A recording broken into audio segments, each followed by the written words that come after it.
ये कहानी एक हरे भरे जंगल की है, जहाँ कई सारे पक्षी अपना जीवन बसर कर रहे थे। उसी जंगल में एक कालू नाम का कौवा था, जो अकेला ही एक टूटे फूटे घोंसले में रहता था। वो अपना गुजारा करने के लिए जंगल के बाहर एक खेत में मजदूरी करता था, जिसके बदले उसे कुछ पैसे मिल जाते थे, जिससे वो अपना घर का गुजारा करता था। एक दिन कालू कौवे को खेत में काम करते करते देर रात हो जाती है।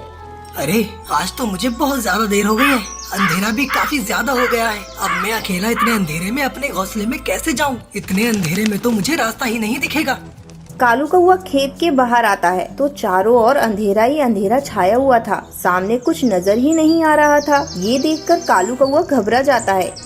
अरे बाहर तो बहुत ज्यादा अंधेरा है। मैं काम करता हूँ, आज रात इसी खेत में सो जाता हूँ। वैसे भी अंधेरे में उड़कर जाना खतरे से खाली नहीं है। कहीं मैं किसी पेड़ से टकरा गया ना तो लेने के देने पड़ जाएंगे।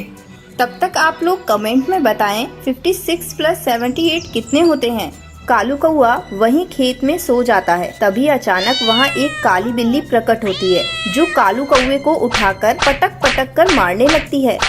अरे मेरे बाप रे, अरे बाप रे, अरे अरे अरे कौन है रे?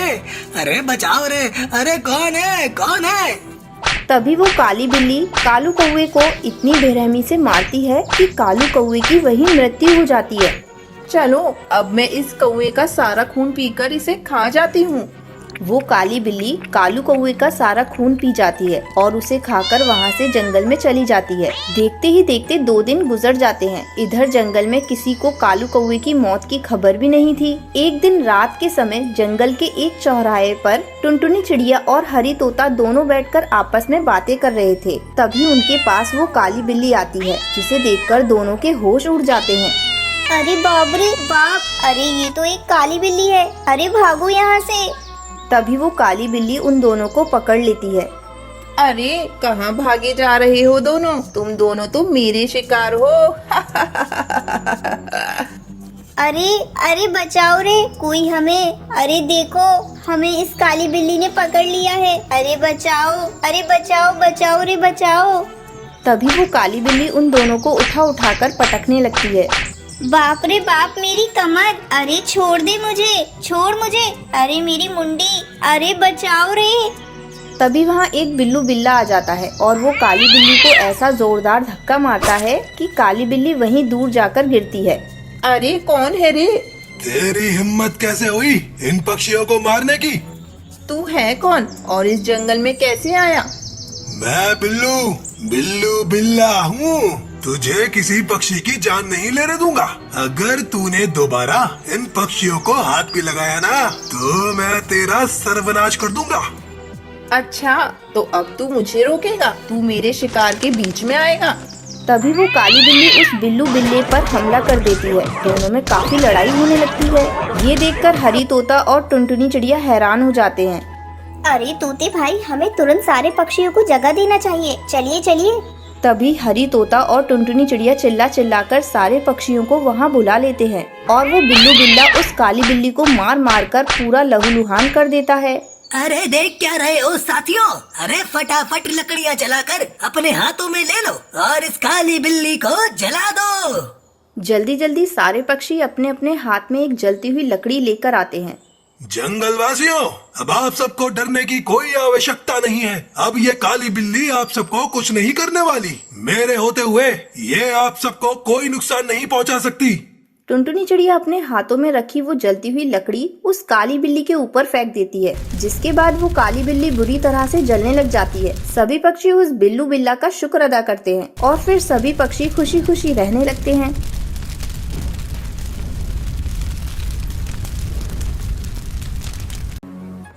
एक जंगल में दुष्ट बिल्लू बिल्ला रहता था, जो अक्सर पक्षियों के अंडे व बच्चे खा जाया करता था। वो बहुत ही मोटा और ताकतवर था। सभी पक्षी उससे बहुत डरते थे। उसी जंगल में टुनटुनी नाम की चिड़िया अपने पति बंटी के साथ घोंसला बनाकर रहती थी। टुनटुनी और बंटी कबूतर एक दूसरे से बहुत प्यार करते थे। एक दिन टुनटुनी ने बंटी कबूतर के खुशखबरी सुनाई। अजी सुनते हो, तुम पिता बनने वाले हो। सच कह रही हो? ये तो बहुत खुशी की बात है। हाँ, कल ही डॉक्टर ने मुझे खुशखबरी सुनाई है और बेड रेस्ट के लिए बोला है।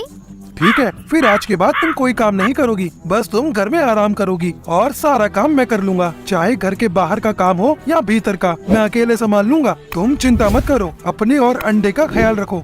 इसके बाद बंटी कबूतर घर के सारे काम अकेले ही किया करता था और टुनटुनी का बहुत ध्यान रखा करता था। एक दिन बंटी कबूतर दाने की तलाश में जंगल गया तो अचानक ही आकाश में काले बादल छा गए और तेज आंधी तूफान आ गया। टुनटुनी घर में बैठे बैठे अपने पति की लौटने की प्रार्थना करने लगी। सुबह से शाम हुई और बंटी कबूतर का कुछ पता नहीं चला। सभी पक्षी अपने अपने घर लौट आए पर बंटी कबूतर नहीं आया। मौसम में आए अचानक बदलाव के कारण बहुत से पक्षी को परेशानी का सामना करना पड़ा था।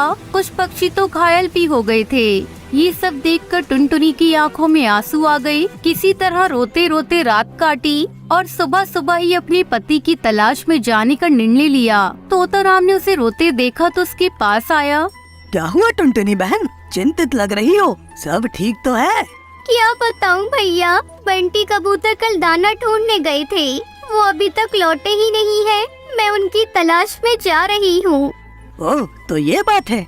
दरअसल कल अचानक ही मौसम में ऐसा बदलाव आया कि जिसके विषय में हम पक्षी भी अनुमान नहीं लगा सके, जिसके कारण हम पक्षी अपने घर का रास्ता ही भटक गए। इतनी तेज आंधी और तूफान था कि हाथ को हाथ ही नहीं दिखाई दे रहा था। हवा इतनी तेज थी कि सब कुछ अपने साथ उड़ाए ले जा रही थी। ऐसे में हवा के विपरीत दिशा में उड़ पाना असंभव हो गया था। मैं खुद आधी रात घर लौटा हूँ।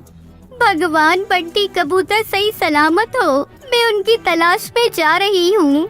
टुनटुनी, तुम ऐसी हालत में क्यों परेशान होगी? मैं हूँ ना, मैं उसे ढूंढ लूंगा। अंतिम बार मैंने उसे जामुन के पेड़ के पास देखा था, वहीं से उसे ढूंढना शुरू करता हूँ। तुम घर पर आराम करो। तोताराम ने बहुत समझाया पर टुनटुनी नहीं मानी और तोताराम के साथ साथ जंगल में बंटी कबूतर को पुकारने लगी। जामुन के पेड़ के पास उन्हें बुलबुल मिली। तुम लोग किसे ढूंढ रहे हो? मेरे पति बंटी कबूतर कल दाना ढूंढने गए थे, वो अभी तक लौटे नहीं। हम दोनों उन्हीं को ढूंढ रहे हैं। तो ये बात है, कल बहुत तेज आंधी आई थी। हवाएं पूर्व दिशा से पश्चिम दिशा की ओर चल रही थी और सब कुछ अपने साथ ले जा रही थी। मेरे ख्याल से हमें पश्चिम दिशा में तलाश करना चाहिए। चलो, मैं भी तुम लोगों के साथ चलती हूँ। धन्यवाद बुलबुल बहन। इसमें धन्यवाद की क्या बात है? एक पक्षी दूसरे पक्षी के काम नहीं आएगा तो कौन आएगा? इस प्रकार वो तीनों मिलकर बंटी कबूतर को ढूंढने लगी और कुछ आगे जाने पर उन्हें कौवा मिला। क्या हुआ टुनटुनी बहन? मेरे पति बंटी कबूतर कल से घर नहीं लौटे हैं। मैं उन्हीं को ढूंढ रही हूँ। ओह, ये जानकर बहुत दुख हुआ कि तुम ऐसी हालत में तुम्हें इतनी परेशानी उठानी पड़ रही है। चलो, मैं भी तुम्हारे साथ बंटी कबूतर को ढूंढने चलता हूँ। धन्यवाद कालू भैया। पहले भैया बोलकर अपना बनाती है, फिर धन्यवाद कहकर पराया कर देती हो। चलो बहन, जल्दी चलो, कहीं देर ना हो जाए। थोड़ा आगे जाने पर उन्हें झाड़ी में बंटी कबूतर का पंख फंसा हुआ दिखाई दिया। ये तो मेरे पति बंटी कबूतर का पंख है। इसका मतलब वो यही कहीं आसपास होंगे। ये इलाका तो बिल्लू बिल्ले का है, वो पास ही में रहता है। अगर बंटी कबूतर उसके हाथ में पड़ गया तो मुझे अफसोस है कि अब तक वो जीवित नहीं बचा होगा। नहीं, ऐसा मत कहो। बंटी कबूतर को कुछ नहीं हो सकता।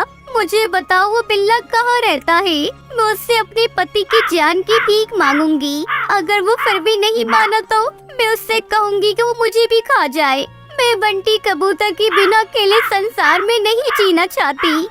अरे टुनटुनी, ऐसा क्यों कहती हो? अपनी नहीं तो अपने बच्चों की तो परवाह करो। भगवान न करे बंटी कबूतर के साथ कुछ अनहोनी हो, पर यदि कुछ भी हो जाए तो तुम्हें चिंता करने की कोई जरूरत नहीं। हम सभी पड़ोसी पक्षी तुम्हारा ध्यान रखेंगे। हाँ, हम भी तुम्हारा ध्यान रखेंगे। तुम खुद को कभी अकेली मत समझना। चलो, उस बिल्ले का घर उस तरफ है। भगवान करे कि सब ठीक हो। आगे जाने पर एक घर के बाहर एक बिल्ला दिखा और घर के भीतर से रोने चिल्लाने की आवाज आ रही थी। ये देखकर टुनटुनी अपने आप को रोक नहीं सकी और बिल्ले के सामने पहुंच गई। दुष्ट बिल्ले, मेरे पति को छोड़ दे वरना। वे वरना क्या कर लेगी? नन्ही चिड़िया, तुम मेरा कुछ नहीं बिगाड़ सकती। आज शाम को मैंने अपने दोस्तों को दावत पर बुलाया है। अब तो मैं तुम्हें भी कैद कर लूंगा और रात को अपने दोस्तों के साथ एक स्वादिष्ट चिड़िया और कबूतर की दावत उड़ाऊंगा। तभी सभी पक्षी झाड़ियों के पीछे से बाहर निकल आए।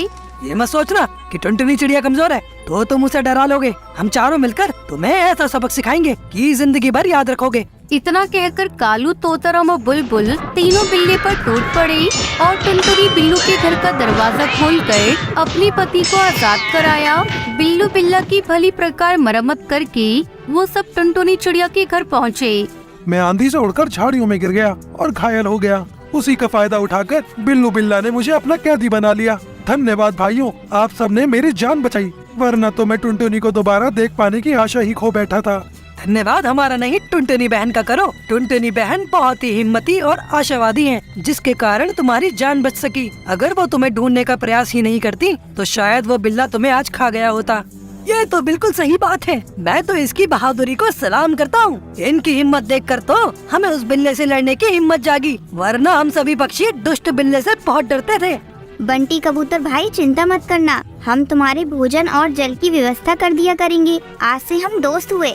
बंटी कबूतर टुनटुनी ने सभी का धन्यवाद किया और खुशी खुशी रहने लगे। आज हमने सीखा कि हिम्मत वालों की कभी हार नहीं होती, लहरों से डरकर कभी नैया पार नहीं होती।